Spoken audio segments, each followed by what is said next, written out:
Welcome to Kenton's videos. Enjoy the video. In this video, I will explain how to make bubbles you can play with. To begin, you will need a few simple items. Combine 6 cups of distilled water with 1 cup of dish soap.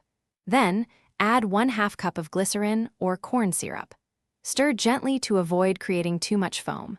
This foundational mixture is the key to strong, long-lasting bubbles that are perfect for playing.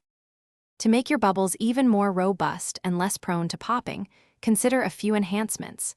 Adding just 1 teaspoon of baking powder can significantly improve the elasticity of your bubble film. After mixing, let the solution sit undisturbed for at least 4 hours or even overnight.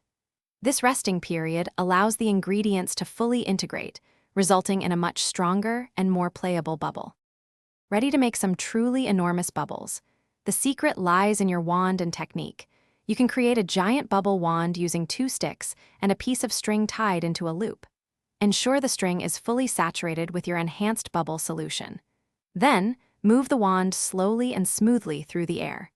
This gentle motion helps to form massive, stable bubbles that are incredibly fun to chase and play with. For the best bubble playing experience, a few tips can make all the difference. Playing on a humid day helps your bubbles last longer by slowing evaporation. Wearing clean gloves can prevent the natural oils on your hands from popping the bubbles prematurely, allowing you to gently interact with them. Store any unused solution in a sealed container. It can last for several weeks, ready for your next bubble adventure. Thanks for watching. Consider subscribing if we helped you.